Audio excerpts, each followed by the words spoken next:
Guys నమస్తే, welcome to SSK cinematic Chronicles. Already మీకు అర్థమై ఉంటుంది నేను ఏ మూవీ పైన అయితే రివ్యూ ఇవ్వాలనుకున్నాను, ఎందుకంటే ఆ మూవీ తాలూకు hero introduction and title introduction ముందే పెట్టాను. So coming to the movie, ఈ మూవీ అయితే నాకైతే నచ్చింది భయ. ఎందుకంటే యాజ్ ఎ ఫ్యాన్ మీద మూవీ తీస్తే ఫ్యాన్ కింద నచ్చకుండా ఉంటుంది. సో ఏ మాట చెప్పాలి, ఇందులో కొద్దిగా సినిమాటిక్లీ బట్టి కొద్దిగా ఎక్కువనే తీసుకున్నారు, బట్ దాట్స్ ఓకే, ఎందుకంటే ఎమోషన్ వర్కౌట్ అయింది కాబట్టి. అండ్ ఇందులో రామ్ పోత్రిని, భాగ్యశ్రీ భోస్రే and Murali Sharma and etcetera actors అందరూ చాలా బాగా పర్ఫామ్ చేశారు. సో ఫైనలీ రామ్ని ఇలా ఫ్రెష్ లుక్తో రొమాంటిక్ బాయ్లా చూడడం చాలా బాగా అనిపించింది.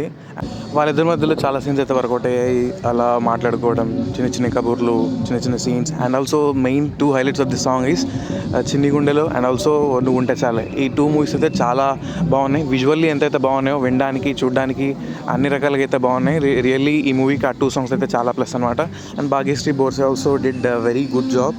అండ్ ఇందులో లొకేషన్స్, వ్యూ, సినిమాటోగ్రఫీ అయితే చాలా ఫ్రెష్గా ఉంది. వాళ్ళ ఊరు కూడా కొద్దిగా డిఫరెంట్గా ఉంటుంది, ఎందుకంటే it is surrounded by water and వాళ్ళ ఊర్లో కరెంటు కూడా ఉండదు. సో నైట్ కూడా మళ్ళీ పిల్లల్ని ఎలా ఐడెంటిఫై చేయాలని చెప్పి ఒక గజ్జలు మువ్వల్ లాంటి వాళ్ళ మెడలో కడతారు టు ఐడెంటిఫై దెమ్.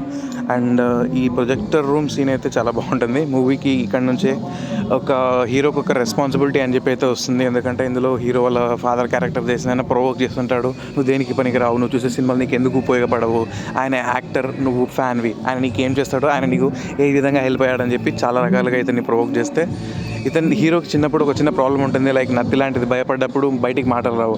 అలాంటప్పుడు హీరో వాడిన ఒక వాయిస్ నోట్ తాలూకు ఒక చిన్న మోటివేషన్ క్లిప్ ఉంటుంది. అది విని hero bounce back his confidence and he tries to talk, walk and he does everything which is inspired by his hero. And అతనే ఇతన్ని ఐడల్లా అనుకుంటాడు. అండ్ అది చాలా చక్కగా వర్కౌట్ కూడా అయింది. అండ్ సేమ్ సిచ్యువేషన్ మళ్ళీ వర్కౌట్ అయినప్పుడు మళ్ళీ అదే పాటని మళ్ళీ వాడి తన కాన్ఫిడెన్స్ బ్యాక్ చేసుకుని మాట్లాడతాడనమాట. ఇందులో రాహుల్ రామకృష్ణ అయితే రామ్కి ఫ్రెండ్ క్యారెక్టర్గా యాక్ట్ చేశాడు. అండ్ అతని పర్ఫార్మెన్స్ చాలా రిలేటబుల్గా ఉంటుంది. కొన్ని సీన్స్ అయితే మన ఫ్లాష్ బ్యాక్లో కొన్ని టాపిక్స్ అయితే టచ్ చేసినట్టు ఉంటుంది. లైక్ సాక్షి బుక్లో పేజ్ నెంబర్ 36. అర్థమైన వాళ్ళకైతే అర్థమవుతుంది, అర్థం కాకపోతే అయితే మూవీ చూడాల్సిందే. అండ్ ఇందులో రాహుల్ రామకృష్ణ కూడా హీరోని ఒక సిచ్యువేషన్లో నమ్మడు.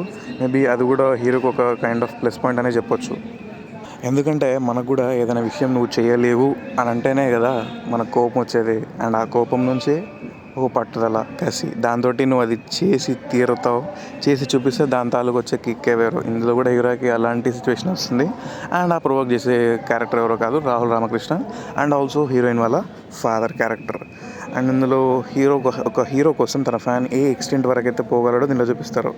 లిటరలీ హీరో తన కోసం ఏం చేసుకోడు, సగం హీరోయిన్ కోసం చేస్తే సగం వాళ్ళ హీరో కోసమే చేస్తాడు, I mean Idol. And lastly హీరోకి ఒక కష్టం వస్తే ఫ్యాన్ ఏ విధంగా ఆదుకుంటాడు, అండ్ ఒక ఫ్యాన్ హెల్ప్ చేశాడని చెప్పి ఆ ఫ్యాన్ని కలిసి తనకి థ్యాంక్స్ చెప్పి తనతో మాట్లాడని చెప్పి స్టార్ ఏ ఎక్స్టెంట్ వరకు అయితే దిగి వస్తారన్నది ఈ మూవీ. అండ్ ఆ సినిమాటిక్లీ బట్టి ఒకటి పక్క కడితే మిగతా అంతా బ్యూటిఫుల్గా వర్కౌట్ అయింది. అండ్ ఆ స్టార్ హీరో లాగా అయితే మనకు ఉపేంద్ర అయితే యాక్ట్ చేశారు. అండ్ ఈ also did a good job. Music BGM కూడా మనకు వింటున్నప్పుడు చాలా కొత్తగా రిఫ్రెషింగ్గా ఉంటుంది, ఎందుకంటే మనకు వీళ్ళు తెలుగులో వర్క్ చేయడం first time and they did different job in music. So ఇందులో హీరోయిన్ పేరు వచ్చేసి మహాలక్ష్మి. అండ్ అదే పేరు పైన 2 థియేటర్స్ అయితే ఉంటాయి, ఒకటి హీరోయిన్ వాళ్ళ డాడీది, ఇంకొకటి రామ్ కట్టేది. సో ఆ థియేటర్ పైన ఛాలెంజ్ ఉంటుంది రామ్కి. అండ్ రామ్కి ఒక ప్రాబ్లం రాలేదు, బట్ హీరోకి వచ్చిన ప్రాబ్లమ్ని తన ప్రాబ్లంలో అనుకొని డైరెక్ట్గా ఆ థియేటర్ని అమ్మేసి దాని తాలూకు వచ్చిన డబ్బుల్ని హీరోకి అయితే ఇస్తాడు, due to some financial problem, to complete is 100th film which is so prestigious to a hero to achieve.